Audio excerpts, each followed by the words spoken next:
नहीं हो सकती थी, वो उनकी सदगति हो गई। क्या बोले? गुरु के मुख से भागवत सुनने से। तो हमारे जितने वक्ता भी सत्संग करते हैं गीता भागवत, और हमारे बापूजी देखिए वेद उपनिषद पुराणों गीता भागवत का सार निचोड़ है।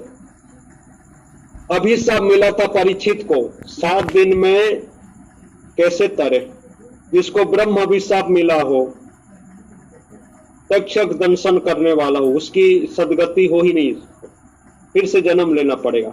पर सदगुरु मिल गए और भागवत की कथा सुना दी तो अभिशाप को भी आशीर्वाद बना लिए। तो इसीलिए हमारे धर्म संस्कृति में मरने के बाद भी देखिए सदगति करने का सुंदर विधान है। तो इस धर्म संस्कृति में जन्म लिए हैं, सौभाग्य की बात है। बस ये जन्म आखिरी हो, उसी अनुरूप कर्म हो सभी को। बहुत साधु साधुवाद है। कल जरूर सभी ठीक से प्रार्थना करना पूज्य गुरुदेव को कि हे बापू, आप जो चाहते हैं हमसे वही कर्म हो। आइए, सबको बहुत साधुवाद है। उस समय बापू जी का सत्संग जरूर सुनिए। सबको हरि हरि ओम। एक एक प्रकार आप धीरे धीरे जोड़ रहे हैं। तो बापू कहते हैं ना, हिंदू मुस्लिम सिख ईसाई, बापू चाहे सबकी भलाई। तो आप श्राद्ध कर्म में वो लोग तिलक नहीं करते, फिर जनेऊ पहन रहे थे। तो कहने का मतलब कहीं ना कहीं अब अलग सा प्रभाव पड़ रहा है। बापू जी एकांतवास में है तो कुछ साधारण कार्य नहीं है। इसलिए जो भी जहां है, आप सभी से प्रार्थना है कि जरूरी है लगना चाहिए। और कल साक्षात्कार दिवस है।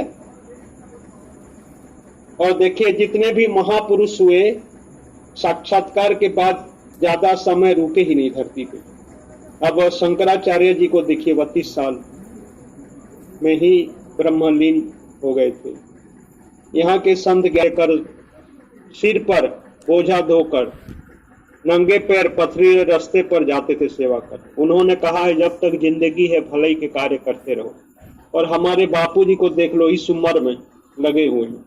जिसके जीवन में जितना अधिक धर्म होगा, सत्य होगा, संयम होगा, सत्संग होगा, वह उतना ही अधिक निश्चिंत, निर्भय व सुखी होगा। इसीलिए कल का दिवस साक्षात्कार दिवस रोना चाहिए। बापूजी कम उम्र में 22-23 साल में कर लिए थे। हमारे दादा गुरु लगभग 18-19 साल में कर लिए थे। पर हम इतने बड़े बड़े हो गए, खाते पीते सोते जग बहुत कुछ करते हैं। पर जिस